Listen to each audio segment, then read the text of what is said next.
الشيطان الرجيم. بسم الله الرحمن الرحيم.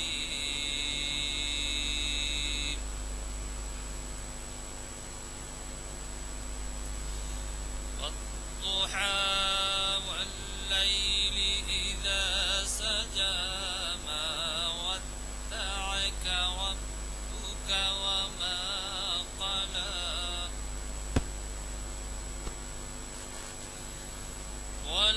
وللآخرة خير لك من الأولى ولسوف يعطيك ربك فترضى.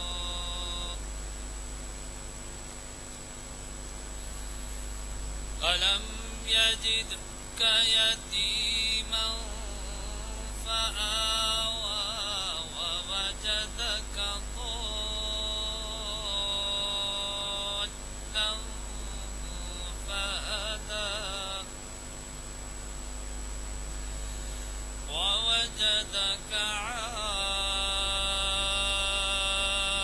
عائلا فأغنى فأما اليتيم فلا تقهر وأما السائل فلا تنهر وأما بنعمة ربك فحدث.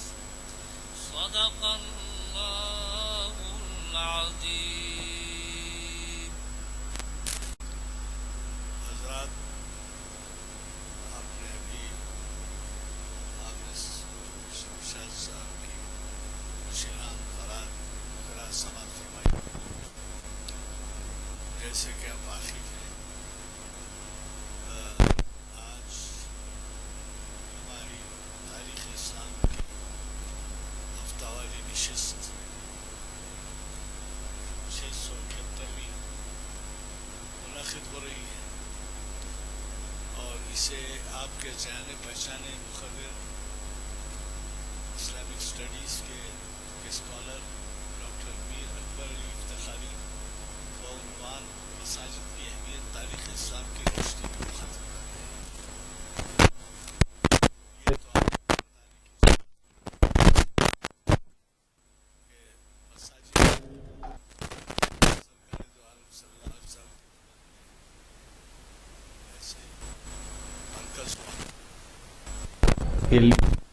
ثقافتی سب چیزوں کے لیے، اور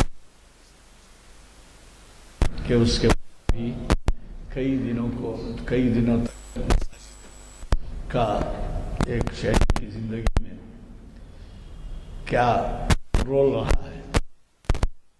اس لیے کہہ رہا ہوں کہ صرف وہاں مسلمانوں کی بھلائی کے کام نہیں ہوتے، بلکہ سارے آبادی کے ساری بستی کے بلا لحاظ. چنانچہ شاید آج کے صاحب حوالہ دیں گے کہ کیسے رسول کے لیے بھی کے داخلے. میں بغیر کسی تاخیر کے مولانا سے کہ چونکہ درمیان وقت بہت کم ہوتا ہے، اس لیے میں البتہ ایک آپ سے گزارش کرتے ہوئے کہ ہم اعلامیہ چھپ کے آ گئے ہیں، اور اس میں یہ پہلا آئٹم ہے محافظ. تو آپ ایسے اعلامیہ ہمارے لیتے جائیں، اور نہ صرف یہ کہ آپ اس سے استفادہ کریں، بلکہ آپ کے اہل محلہ اگر آپ مسجد میں لگا دیں.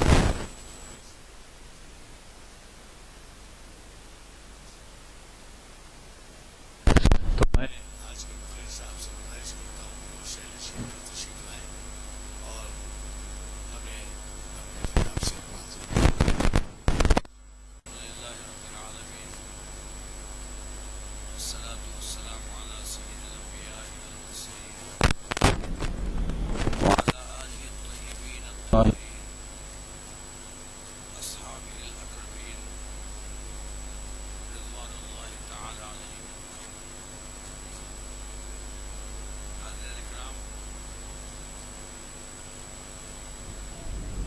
کسی بھی قوم کی تہذیب کا معیار ان کی اپنی معاشرت اور اس سے بڑھ کر ان کی عبادت گاہوں پر ہوتا ہے۔ ہم کسی بھی قوم کے فرد کو یا قوم کو ان کی عبادت گاہوں سے پہچانتے ہیں یا یہ سمجھیے کہ ان کا تعارف ان کی عبادت گاہوں سے ہوتا ہے۔ ایک شخص سے گرودوارے میں جا رہا ہے تو ہم اسے عیسائی نہیں کہیں گے، اس کو ہم یہ کہیں گے سب سکھ ہے۔ کوئی گرجا میں جا رہا ہے تو اس کی پہچان یہ ہے کہ وہ عیسائی ہے۔ تو اپنے اپنے مذہب کے اعتبار سے ہر قوم کے لیے ایک عبادت گاہ ہوتی ہے، اور وہ عبادت گاہ ہر اعتبار سے ہر اس قوم کے ہر فرد کے لیے ایک سرمایہ ہوتی ہے۔ جذباتی اعتبار سے اس سے لگاؤ ہوتا ہے، مذہبی اعتبار سے لگاؤ ہوتا ہے، ان کی ثقافت، ان کی ہر عمل کا وہ عبادت گاہ ذمہ دار ہوتی ہے۔ اور جہاں تک اسلام کا تعلق ہے، مسلمانوں کا تعلق ہے، ہمارے لیے مساجد ہی سب سے زیادہ اہمیت رکھتے ہیں، کیونکہ ہماری پہچان ہماری مسجدیں ہیں۔ اور مسجدوں کو جب تک آباد کرتے رہیں گے مسلمان کہلاتے رہیں گے، کیونکہ انما یعمر مساجد اللہ من آمن باللہ والیوم الآخر، یقیناً مساجد کو وہی آباد کرتے ہیں۔ انما یعمر مساجد اللہ، مساجد کو وہی آباد کرتے ہیں من آمن باللہ والیوم الآخر، جو اللہ پر ایمان رکھتے ہیں، یوم آخرت پر ایمان رکھتے ہیں۔ تو معلوم ہوا کہ ہم سے مسجد نہیں ہے، مسجد کے لیے ہم ہیں، اور مسجد تو ایسا ہے کہ جب قائم ہو گئی تو تا قیامت قائم ہے۔ ہم نہیں رہتے ہیں، لیکن ہمارا اس سے جو اٹیچمنٹ ہوتا ہے، ہمارا اس سے جو قلبی تعلق ہوتا ہے اور روحانی تعلق ہوتا ہے، وہ ہمارے لیے سرمایہ حیات ہوتا ہے۔ کہ اگر ہم مساجد کو چھوڑ دیں تو ہماری اپنی انفرادیت ختم ہو جاتی ہے۔ تو اپنی انفرادیت کو باقی رکھنے کا یہی ذریعہ ہے کہ مساجد کو آباد کریں، اور جب تک مساجد کو آباد کریں گے تو پھر کہیں سے بھی کوئی ہم پر ہوا نہیں چلے گی۔ لیکن آج سب سے بڑا المیہ تو یہ ہے کہ ہم مساجد کے لیے تو بڑا جوش و خروش رکھتے ہیں، لیکن مساجد کو آباد نہیں کرتے۔ اس لیے کہ اقبال نے کہا تھا، مسجد تو بنا دی دمبر میں ایمان کی حرارت والوں نے۔ حرارت ایمانی سے بنا تو دیے، پر کوئی نمازی بن نہ سکا، من اپنا پرانا پاپی تھا۔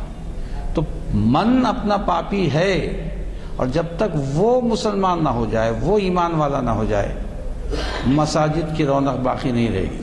جیسے کہ ایمان کے لیے کہا جاتا ہے اقرار باللسان و تصدیق بالجنان، کہ آپ زبان سے اقرار کریں، لا الہ الا اللہ محمد رسول اللہ کہیں، اور تصدیق بھی دل سے کریں۔ اگر تصدیق نہیں ہوئی تو ایمان نہیں ہوا۔ اور وہ لوگ جو صرف زبان سے کہتے ہیں اور دل سے اس کی تصدیق نہیں کرتے، وہ بھی ہمارے پاس ہیں، ان کا کیٹیگری ہے منافقین۔ تو منافق وہ ہوتا ہے جو دل سے تو کہتا ہے کہ لا الہ الا اللہ محمد رسول اللہ، لیکن جب تصدیق کا سوال آتا ہے تو نہیں کرتا ہے۔ اور ان لوگوں کا یہ عالم ہوتا ہے، وَإِذَا لَقُوا الَّذِينَ آمَنُوا قَالُوا آمَنَّا، جب وہ اہل ایمان سے ملتے ہیں تو اہل ایمان کو چکمہ کیا دیتے ہیں؟ قالوا آمنا، ارے بھائی ہم تو آپ کے لوگ ہیں نا، آپ ایمان لا چکے ہیں۔ لیکن جب اپنے لوگوں میں جاتے ہیں تو ان کا طرز بدل جاتا ہے۔ وَإِذَا خَلَوْا إِلَىٰ شَيَاطِينِهِمْ، جب وہ اپنے سرداروں سے ملتے ہیں تو کہتے ہیں قَالُوا إِنَّا مَعَكُمْ، ارے ہم تو آپ کے ساتھ ہیں۔ تو اگر آپ اطراف میں غور کر کے دیکھیں تو ایسے بھی ہمیں بہت مل جائیں گے کہ جو آپ کے پاس رہے تو آپ کی بات، ان کے پاس رہے ان کی بات۔ ان سے خطرہ ہوتا ہے۔ ایک بات میں آپ سے عرض کروں، اسلام کو تاریخ میں کفار اور مشرکین سے اتنا نقصان نہیں پہنچا جتنا منافقین سے پہنچا ہے۔ کیوں؟ منافقین آستین کے سانپ ہوتے ہیں اور وہ آپ کے سارے راز جانتے ہوئے آپ کو تباہ کرنے کی کوشش کرتے ہیں۔ میں یہ اس لیے منافقین کا حوالہ دے رہا ہوں کہ مساجد کے بیان میں ان کا بھی ذکر آئے گا، ان کا بھی ذکر آئے گا کیونکہ انہوں نے بھی کیا کیا رول ادا کیا تھا۔ تو میرا عرض کرنے کا مفہوم یہی ہے کہ ہر قوم کی جو انفرادیت ہے، ہر فرد کی جو انفرادیت ہے، اس کے اپنے معبد سے ہوتی ہے کہ جہاں اسے عبادت کرتے ہیں، اور ہمارا تو مسجد ہے کہ جہاں سجدہ کرتے ہیں اور اللہ کے خدائے واحد کو سجدہ کرتے ہیں۔ تو ہماری یہی تو ادا ہے جو دوسروں کو پسند نہیں آتی۔ اگر ہم بھی اوروں کو اور خدا بنا لیں تو پھر ہم میں اور ان میں کوئی فرق نہیں، وہ ہمارے دوست، ہم ان کے دوست۔ مگر حدیث شریف میں آیا ہے ایمان کی علامت یہ ہے کہ الحب للہ والبغض للہ، اگر محبت ہے تو بھی اللہ کے لیے ہے، بغض ہے تو بھی اللہ کے لیے۔ تو اب ہم میں درمیان جو محبت ہے تو صرف اللہ کے لیے، کیونکہ کلمہ گو ہیں، سب ایک دوسرے سے محبت رکھتے ہیں، اور محبت کو پیدا کرنے والا مقام کیا ہے؟ وہ مسجد ہے۔ مسجد میں آنے کے بعد انسان مسلمانوں میں محبت پیدا ہوتی ہے۔ ایک معمولی سی بات ہے کہ سب صف سیدھی رکھو، حکم ہے کہ صف سیدھی رکھو اور صف کے بیچ میں جگہ نہ چھوڑو۔ بہت سے لوگوں کو اس کا خیال نہیں ہے، بس ایک حکم ہے، سیدھے کھڑے بھی ہو جاتے ہیں، بیچ میں جگہ بھی رہ جاتی ہے، لیکن اس کا اصل مفہوم کیا ہے؟ صف سیدھی رکھو، جب تک تم سیدھی صف میں رہو گے اللہ کی رحمتیں نازل ہوتی ہیں، اور ایک دوسرے سے جڑے رہو تو ایک کرنٹ پاس ہوتا ہے جو ایک دوسرے کو، مسلمانوں کو ایک دوسرے سے محبت محبوب کر دیتا ہے۔ اسی لیے فرمایا وَأَلَّفَ بَيْنَ قُلُوبِكُمْ، کہ ہم نے تمہارے درمیان محبت پیدا کر دی۔ کیسے کر دی؟ اسی نماز کی، اسی مسجد کی وجہ سے ایک دوسروں میں محبت پیدا ہو گئی، اور اسی وجہ سے یہ ہوتا ہے کہ لوگ ایک دوسرے سے کچھ چاہتے ہیں۔ اس لیے کل مسلم اخوہ، ہر مسلمان ایک دوسرے کا بھائی ہے۔ کیوں بھائی ہے؟ اس لیے کہ وہ کلمے سے جڑا ہوا ہے اور پھر مسجد سے جڑا ہوا ہے، تو اس لیے وہ سب ایک دوسرے کے بھائی ہیں۔ تو اسلام میں مساجد کی بڑی اہمیت ہے، اور میں مختصراً آپ سے عرض کروں گا۔ ایک قدیم مسجد ہمارے اسلام میں ہے، وہ اس کا اس اسلامی تاریخ سے تعلق نہیں ہے، لیکن وہ مسجد ہے، اور مسجد اقصیٰ ہے۔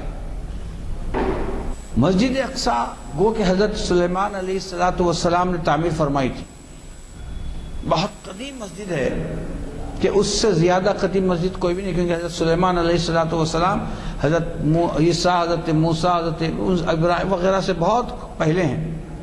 آپ نے ایک مسجد تعمیر کر دی جس کو ہم مسجد اقصیٰ کہتے ہیں۔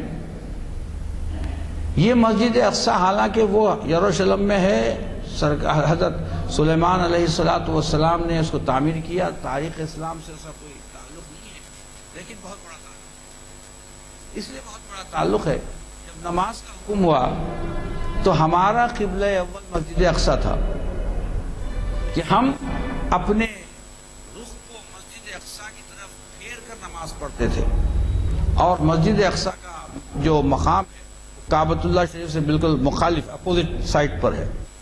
تو سرکار دو عالم کے ابتدائی ایام میں، بلکہ ہجرت کے 2 سال تک بھی ہمارے لیے وہ اتنی اہمیت کی حامل مسجد تھی کہ یہ ہمارا قبلہ اول ہے، اور سرکار دو عالم صلی اللہ علیہ وسلم نے جتنی بھی نمازیں ادا فرمائیں وہ سب مسجد اقصیٰ کی طرف منہ کر کے نماز ادا فرمائی۔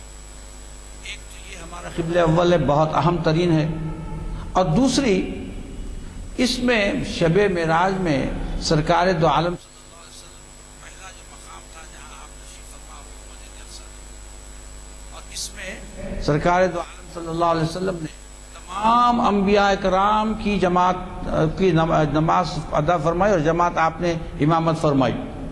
تو اس لیے سرکار دو عالم صلی اللہ علیہ وسلم کو امام الانبیاء کہا جاتا ہے، یہ تو سب جانتے ہیں، میں کوئی نئی بات نہیں ہے۔ تو یہ دو اعتبار سے ہمارے لیے وہ بے انتہا اہم مسجد ہو گئی، اور ہماری تاریخ کا حصہ بن گئی۔ وہ بنائے تھے تو بہت صدیوں پہلے، لیکن اس کی وجہ سے وہ ہماری تاریخ کا حصہ بن گئی، اب ہم اسے بھول نہیں سکتے۔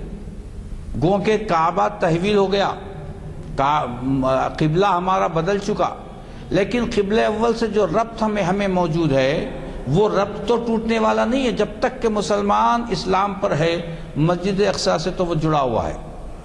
اب یہ الگ بات ہے کہ صلاح الدین ایوبی نے بہت کوششوں کے بعد 1170 ہجری کے درمیان میں اس کو اپنے قبضے میں لیا تھا، تو وہ 1967 تک مسلمانوں کے پاس تھی اور وہ مسلمانوں کے قبضے میں تھی، لیکن اسرائیل نے اس کو 1967 میں اس پر قبضہ کر لیا.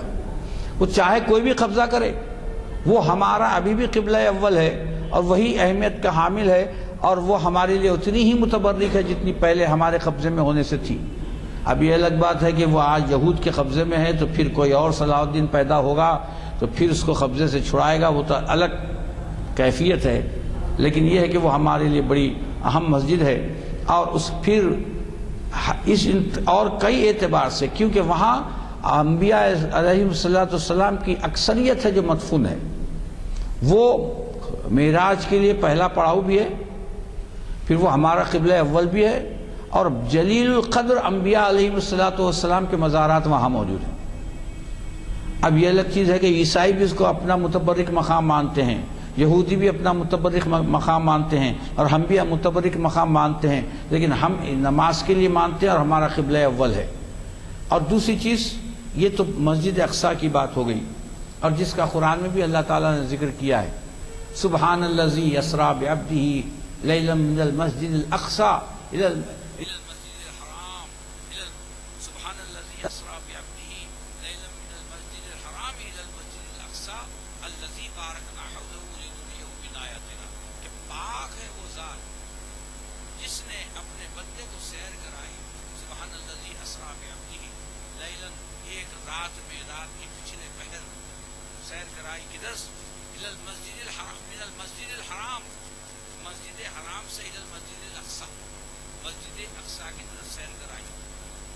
کیوں؟ اس کی غایت بیان فرماتا ہے لنریہ من آیاتنا، تاکہ مسجد اقصی کے اطراف جو ہماری آیات ہیں اور جو ہمارے برکات پھیلے ہوئے ہیں، تاکہ ان کی سیر کرائی جائے، ان کو دکھایا جائے. لنریہ من آیاتنا، اور ہمارے تمام نشانیاں ان کو دکھائی جائیں. میں یہ آیت اس لیے کہہ رہا ہوں، اس کے اندر دونوں مقامات کو اللہ تعالیٰ نے مسجد کہا.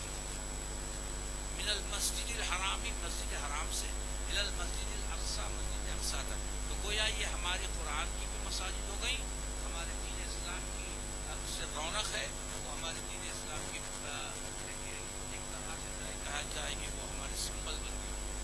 یہ قرآن میں بھی اس کا ذکر ہے.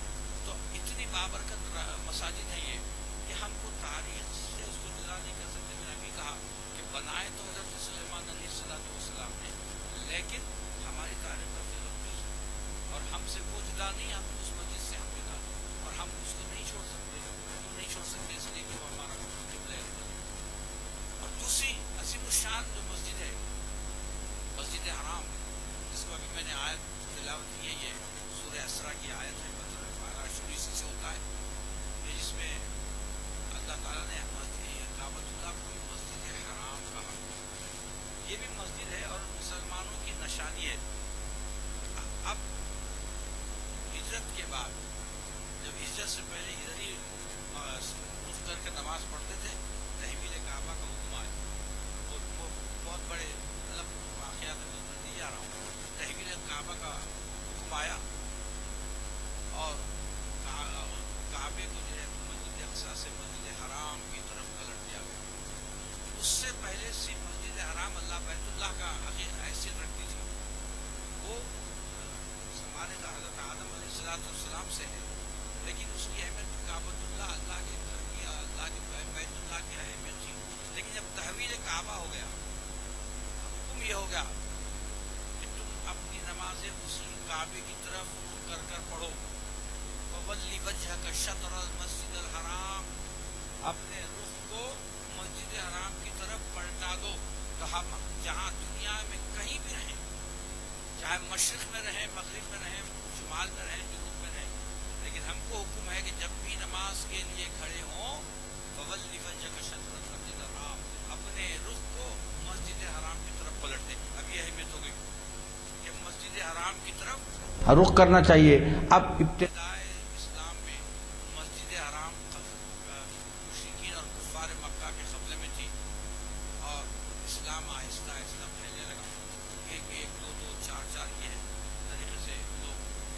بلانے لگے تو ایک گھر میں دار ارقم میں صرف عبادت کی جاتی تھی، نماز ادا کی جاتی تھی جب تک کہ نماز فرض نہیں ہوئی تھی،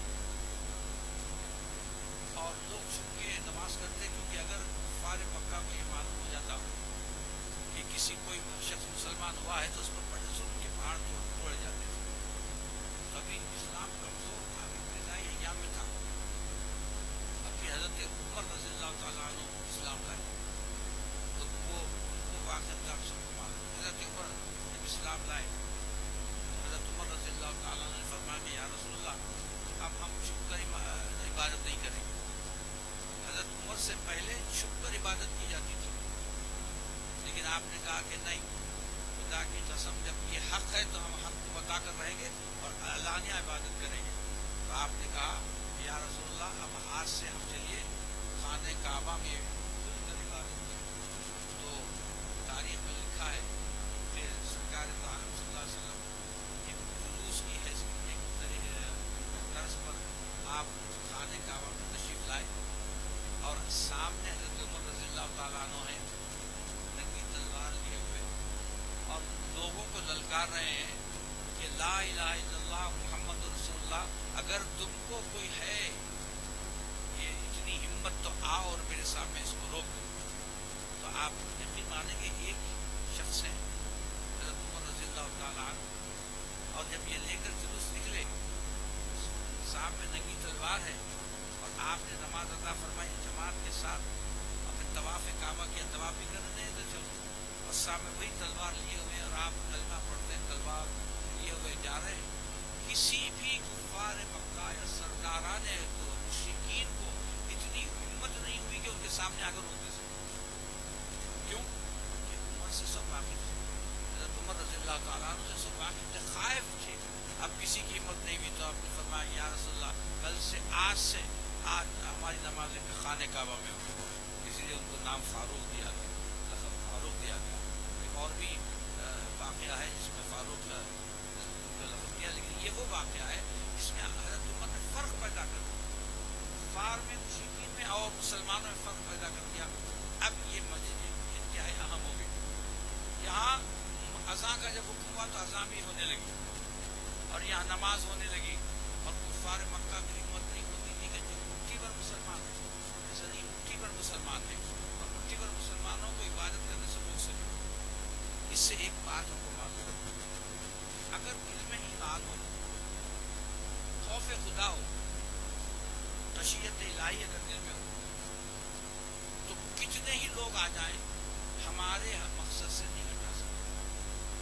حضرت عمر نے بتایا کہ دیکھو تم حق کی بات کہہ رہے ہو، لا الہ الا اللہ نہیں ہے کوئی معبود سوائے اللہ کی، حق ہے، محمد رسول اللہ محمد صلی اللہ علیہ وسلم اللہ کے رسول ہیں، اس کو بتانے کے لیے کسی کو خوف کیا ہے، اللہ کا نام لیے نکل گئے۔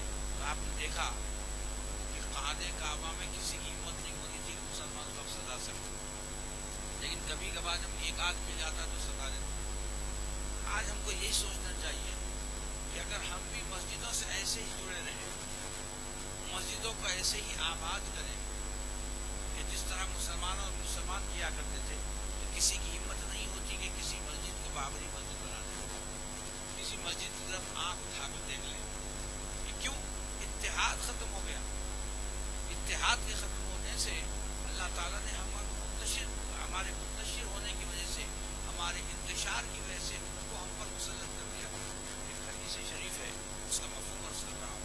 سرکار دو عالم صلی اللہ علیہ وسلم نے ارشاد فرمایا کہ ایک زمانہ آئے گا کثرت میں مسلمان ہوں گے، بہت زیادہ ان کی تعداد ہوگی، لیکن ان کی ہوا بگڑی ہوئی ہوگی، ہر شخص ان پر قابو پا لے گا، ہر شخص ان کو بالکل حشرات کی طرح ان کے ساتھ عمل کرے گا۔ تو صحابہ نے پوچھا کہ یا رسول اللہ اتنی بڑی جماعت ہونے کے باوجود ہمارا کوئی مقام نہیں ہوگا؟ تو کہا ہاں۔ تو اس کے فرمایا کہ یا رسول اللہ کی وجہ کیا ہے؟ تو آپ نے فرمایا دو وجوہات ہیں۔ ایک وجہ یہ ہے کہ تم کو اپنے مال کی محبت پیدا ہو جائے گی، کثرت مال سے محبت، اپنی مال کی محبت پیدا ہو جائے گی، اور دوسری چیز یہ کہ اپنی موت کا خوف پیدا ہو جائے گا۔ جب یہ دو چیزیں آ جائے گی تو پھر ساری امت لوگ تم پر حاوی ہو بھی نہیں ہوگی. آج ہمارا وہی عالم. ہم نے مسجدوں کو چھوڑا, منتشر ہو گئے, الگ الگ عنوان سے منتشر ہو گئے.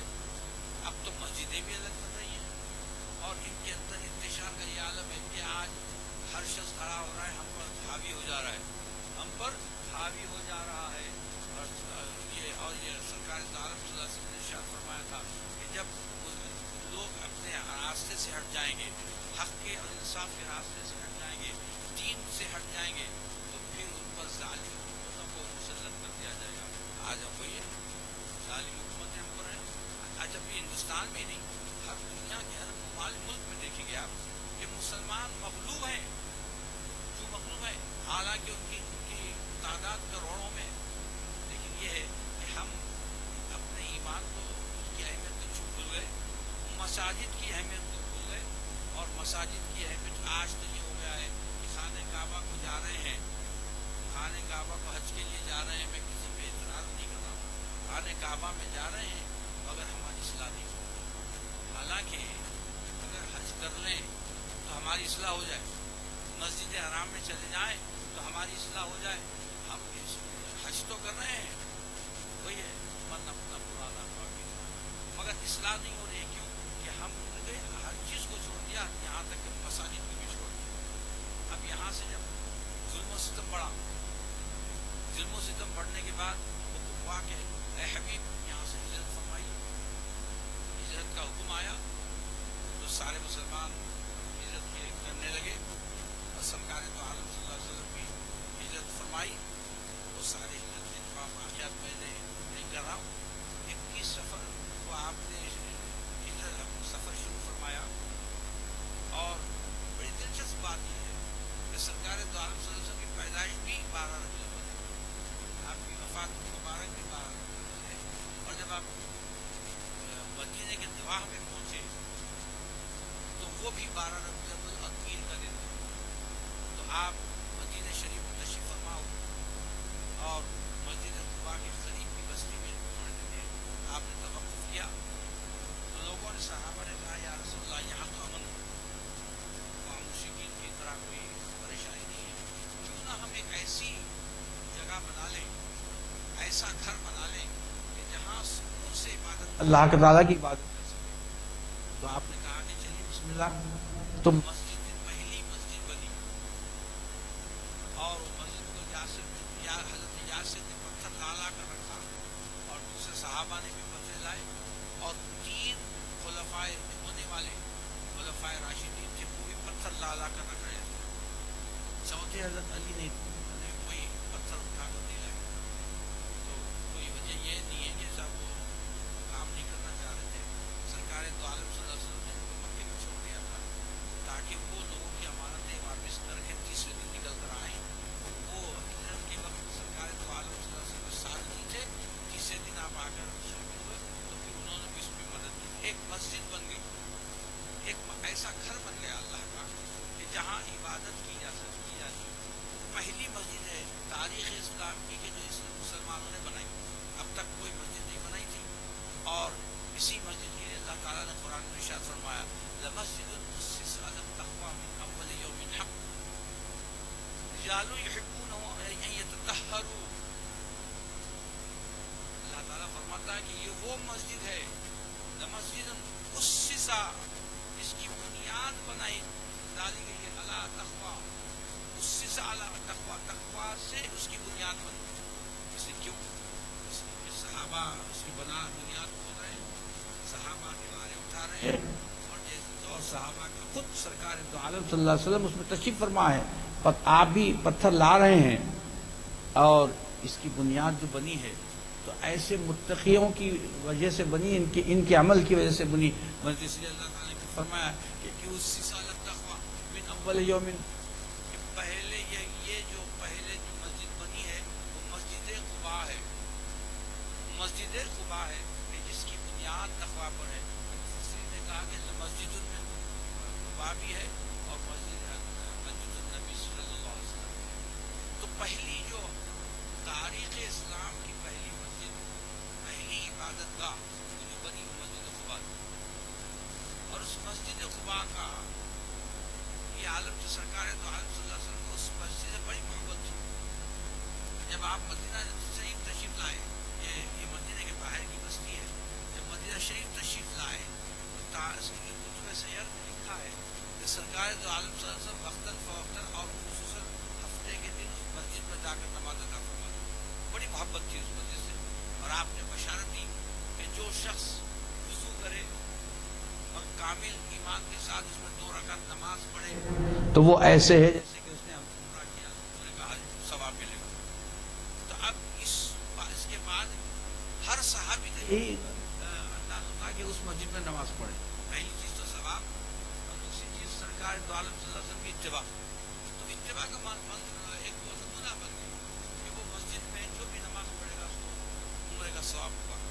اب یہاں ایک دلچسپ آپ کو میں واقعہ بتانا چاہتا ہوں۔ منافقین مدینہ شریف میں بہت سے منافقین اور ان کا ایک مدینہ شریف کے قبیلہ خزرج میں ایک آدمی تھا راہب ابو عامر۔ تو وہ راہب اپنے آپ کو اللہ والا بتاتا اور اہل مدینہ سرکار دو عالم صلی اللہ علیہ وسلم تشریف لانے سے قبل اہل مدینہ اس کو بہت مانتے تھے اور بہت متقی پرہیزگار سمجھتے تھے، اور وہ یہ تمام کہتا تھا کہ حقیقی اللہ کا مذہب میرے پاس ہے۔ وہ پہلے یہ یہودی تھا، پھر نصرانی ہوا، پھر راہب بن گیا، اور بہت سے اس نے ڈرامے کیے۔ جب سرکار دو عالم صلی اللہ علیہ وسلم تشریف لائے مدینہ شریف میں، اور جیسے ہی آپ کی آمد ہوئی تو لوگ آپ کی طرف رجوع ہونے لگے، تو اس کو بڑی پریشانی ہوئی کہ صاحب میرے پاس جو گروہ تھا ایک وہ کثیر تھا، اور ہو سکتا ہے وہ کہ گروہ ٹوٹ جائے، تو اس نے لوگوں کو راغب کیا کہ وہاں مت جاؤ، دین اصل میرے پاس ہے، ایسا ہے۔ پھر اس کے بعد اس نے سرکار دو عالم صلی اللہ علیہ وسلم سے گفتگو کی کہ آپ کون سا مذہب لائے؟ تو آپ نے کہا کہ میں دین ابراہیمی لایا۔ تو اس نے کہا کہ میں بھی دین ابراہیمی، میرے پاس بھی دین ابراہیمی ہے۔ تو آپ نے اس کو بتا دیا کہ جو کہہ رہا ہے وہ دین ابراہیمی نہیں، وہ تو بالکل باطل ہے۔ تو بہت بحث کرنے کے بعد اس نے کہا کہ وہ ایمان نہیں لایا۔ ایمان لانے کے بعد اس نے کہا کہ اگر ہم دونوں میں سے کوئی جھوٹا ہے تو اس کو غربت کی اور موت ملے اور قسم و کرسی کی موت ملے کہ جہاں کوئی نہ ہو۔ سرکار دو عالم صلی اللہ علیہ وسلم فرمایا آمین۔ اب سوچنے کی بات ہے، اس کی دعا کا تو کوئی اثر نہیں ہے، اور سرکار جب آمین فرما دیں تو پھر کوئی حق، کوئی غیر حق ہے ہی نہیں کہ وہ نہیں ہو سکتا ہے۔ تو لوگ غصہ آیا گیا ہوگا، وہ بڑا تڑپ رہا تھا کہ یہ کیا کون سا شخص آ گیا ہے، میرا دکان چمک رہی تھی گل ہو رہی ہے۔ تو اس نے کیا کیا، لوگوں کو اب پہلانا سلانا شروع کیا۔ جو مسلمان ہو گئے تھے انہوں نے اس کو بہت انکار کی کہ تو یہ ایسے انسان کے بارے میں کہہ رہا ہے کہ جس جو اللہ کا نبی ہے، اللہ کا رسول ہے۔ تو اس نے کیا کیا، دیکھا کہ اس میں منافقین ہے۔ ابھی میں نے جو ابتدا میں منافقین کی بات کہی تھی، اسی لیے کہی تھی کہ آپ کو منافق سمجھ میں آ جائے، تو وہ منافقین اس کے پیچھے ہو گئے۔ اب وہاں سے نکلا، مدینے سے نکال دیا گیا، نکل گیا، اور نکل جانے کے بعد اس نے اپنے گروہ جمع ہو گیا منافقین کا۔ تو اس نے کہا کہ دیکھو بھائی ایک کام کریں گے، ان لوگوں نے ایک مسجد بنا لی ہے، ہم بھی مسجد بنائیں گے اور وہاں نماز پڑھیں گے، سب کام کریں گے، لیکن ایک یاد رکھو وہاں جو ہمارے ہاں جو کام ہوگا وہ اسلام کی بے یقینی کا کام ہوگا۔ چلیے یہ خفیہ معاہدہ ہو گیا۔ تو خفیہ معاہدہ ہونے کے بعد وہاں پر مسجد بنا دی ان لوگوں نے۔ جب سرکار دو عالم صلی اللہ علیہ وسلم غزوہ بدر کے لیے تشریف لے گئے تھے تو اسے مسجد بنا دی۔ بنانے کے بعد اب اس نے کہا دیکھو بھائی ایک دفعہ تم اپنے نبی کو یہاں لا کے نماز پڑھا دو، کیونکہ نبی اگر یہاں آ جائیں گے تو اس کی حیثیت مسلمہ ہو جائے گی اور اپنا کام بہت آسانی سے چلے گا۔ جو اسلام کو ختم کرنے کے لیے جو کام کرنا چاہ رہے ہیں وہ کام بڑی آسانی سے ہو جائے گا۔ تو اس کے ساتھ ہی کیا ہوا کہ اب جب سرکار دو عالم صلی اللہ علیہ وسلم غزوے سے تشریف لا رہے تھے تو یہ منافقین جو بظاہر مسلمان ہیں، انہوں نے آ کے کہا یا رسول اللہ، آپ ہم نے بھی ایک مسجد بنائی وہ جو مسجد خبا ہے چھوٹی ہے، تکلیف ہو رہی ہے، ہم نے ذرا بڑی مسجد بنائی ہے، آپ اس میں امامت نماز پڑھا لیں تو مسلمانوں کے لیے آسانی ہو جائے گی۔ تو آپ چاہ رہے تھے کہ اس مسجد کی طرف بڑھیں، جبرائیل علیہ السلام تشریف فرما ہوئے اور کہا یا رسول اللہ لا تقم فیہ ابدا لمسجد اسس علی التقوی من اول یوم احق الدین، اے نبی لا تقم فیہ ابدا، اس مسجد میں آپ مت کھڑے رہیے، یعنی نماز مت پڑھیے، کہ وہ جو مسجد ہے وہ مسجد مسلمانوں کو تباہ کرنے کے لیے، مسلمانوں کے بےقینی کے لیے بنائی گئی ہے۔ تو آپ ہو گئے اور آپ نے کہا کہ میں نماز نہیں پڑھوں گا، اور اپنے صحابہ کی ایک جماعت کو کہا کہ جاؤ اس مسجد کو ڈھا دو، اس مسجد کو ڈھا دو۔ کیوں کہ وہ مسجد نہیں بلکہ دارالفتنہ تھا، بلکہ اگر وہ پنپ جاتی تو اسلام کی وہیں سے بےقینی شروع ہو جاتی۔ اور آپ کو معلوم ہے کہ منافقین نے کیا کیا نہیں نقصان پہنچایا۔ وہ مرکز بننے والا تھا، تو اس مرکز بننے والا تھا تو سرکار دو عالم صلی اللہ علیہ وسلم کو حکم ہوا کہ اے حبیب یہ مسجد تو اہل تقویٰ کی ہے، وہ مسجد تو فتنہ و فساد کی، اس کو مٹا دو۔ تو لہذا اس کو نہ صرف ڈھا دیا گیا بلکہ اس کو جلا دیا گیا۔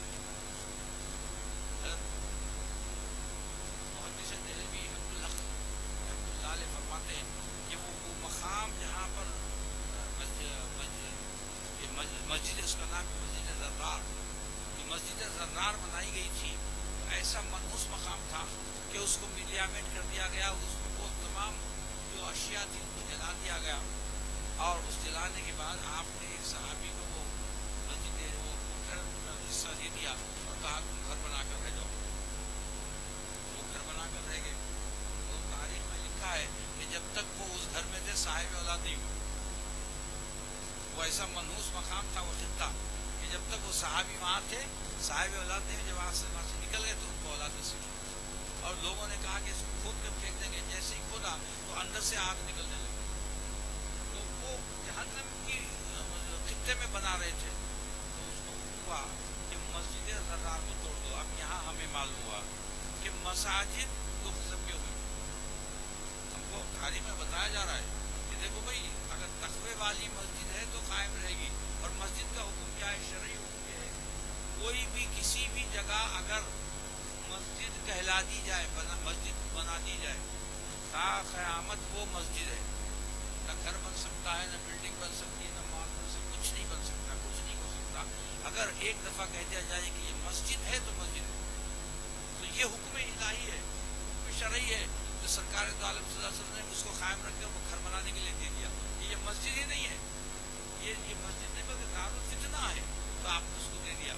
تو اس عامر جو ابو عامر جو راہب تھا، اس نے جو بہت سے کام اسلام کی مخالفت میں کیے، تو آخر میں تنگ آ کر وہ شام کی طرف چلے گیا، اور شام کی طرف جانے کے بعد جیسے اس نے دعا کی تھی کہ اکیلا تنگ دستی میں موت آئے، تو اس گمنامی کی موت آ گئی، اور کسی کو معلوم بھی نہیں ہوا کہ ابو عامر مر گیا ہے، کیونکہ سرکار نے آمین کا حاصل فرمایا، اور جب آمین کا کہا تو پوری کی پوری دعا اس کی خود اپنی بدعا قبول ہو گئی، مر گیا، وہ بھی مر گیا، اور ابو عامر کے مرنے کے ساتھ اس کا جو فتنے کا گھر تھا جو مسجد زرار کہتے ہیں وہ بھی ختم ہوا۔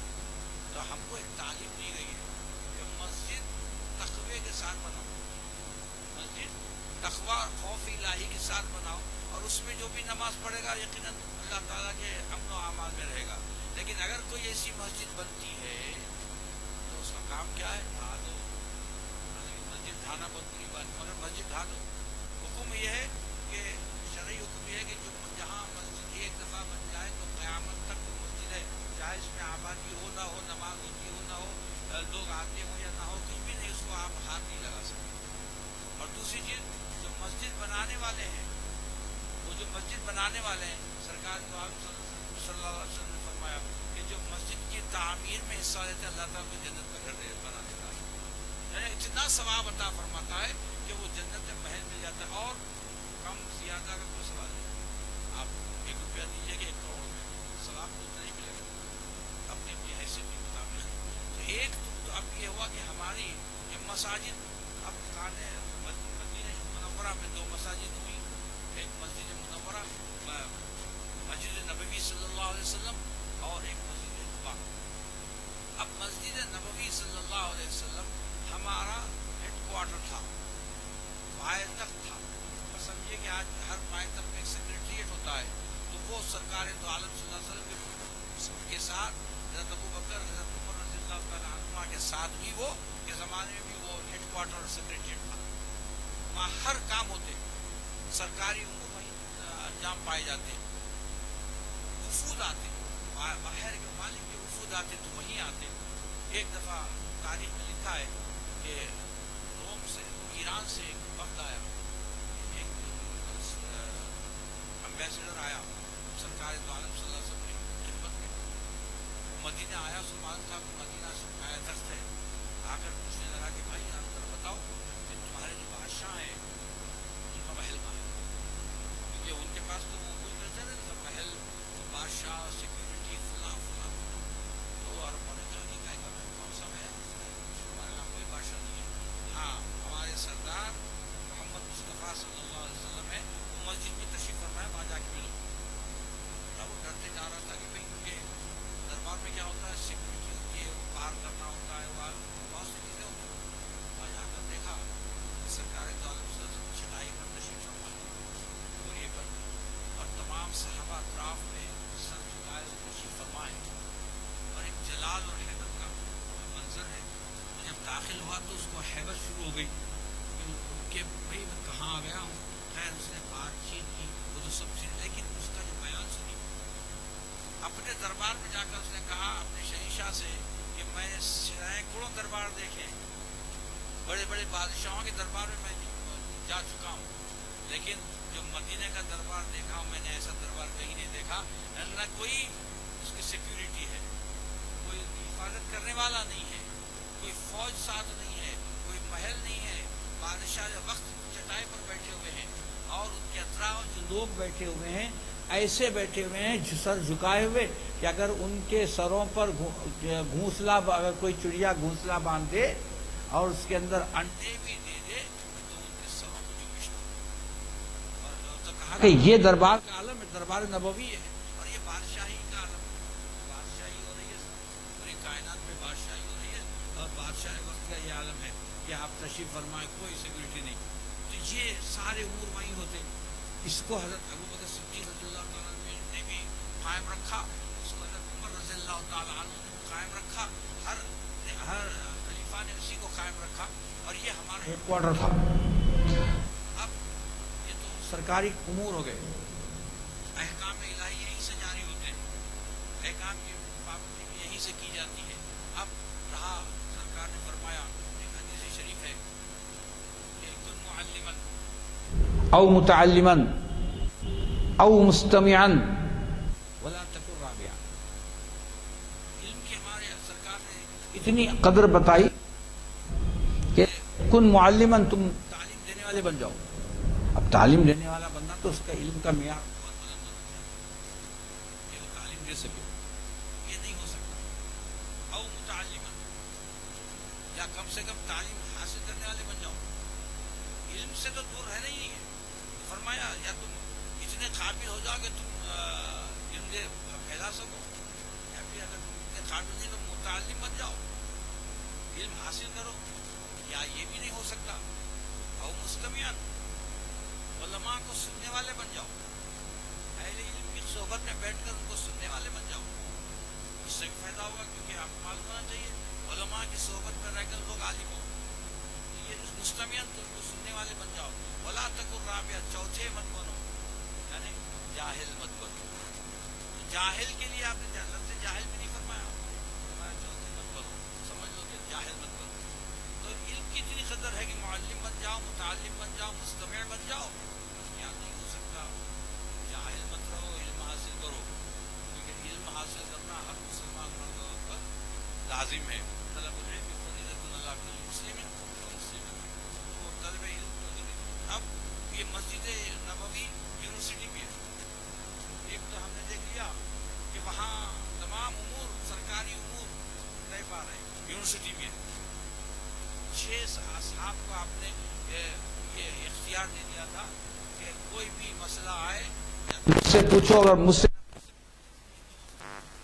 عبداللہ ابن مسعود رضی اللہ تعالیٰ عنہ، عمر رضی اللہ تعالیٰ عنہ، حضرت عبداللہ ابن عباس رضی اللہ تعالیٰ عنہ، حضرت علی کرم اللہ وجہ، حضرت عمر رضی اللہ تعالیٰ عنہ، حضرت عثمان رضی اللہ تعالیٰ عنہ، ان لوگوں کو آپ نے اتھارٹی بنا دیا کہ اب یہاں سے لوگ آتے ان سے مسائل پوچھتے. اب آپ دیکھیے ہم احناف ہیں، امام ابو حنیفہ کے فالو کرنے والے ہیں، یہ حنفی مذہب نکلا کہاں سے؟ حضرت عبداللہ ابن مسعود رضی اللہ تعالیٰ عنہ تھے مفسرین اور حضرت عبداللہ ابن مسعود رضی اللہ تعالیٰ عنہ کو فقیہ کہا جاتا تھا، فقہ میں ماہر کہا جاتا تھا. انہی سے تو یہ احناف کا مسلک نکلا ہے. تو وہ تفسیر اگر پوچھنا ہو تو انہی سے پوچھنا چاہیے، اور اگر کوئی بھی مسائل پوچھنا ہو تو ان سے پوچھنا چاہیے. اب دیکھیے ایک بات آپ سے عرض کروں، عرب کی زبان ہے، قرآن عربی میں آ رہی ہے، صحابہ سمجھ نہیں سک رہے ہیں. دونوں زبانیں کی ہے. وہ ایک تو آپ نے قصہ سنا ہوگا کہ روزے کے بارے میں آیت نازل ہوئی، کلوا واشربوا حتی یتبین لکم الخیط الابیض من الخیط الاسود، کہ کھاؤ پیو تم اس وقت تک جب کہ کالا دھاگا اور سفید دھاگے میں تمیز نہ پیدا ہو جائے. تو ایک صحابی نے ایک کالا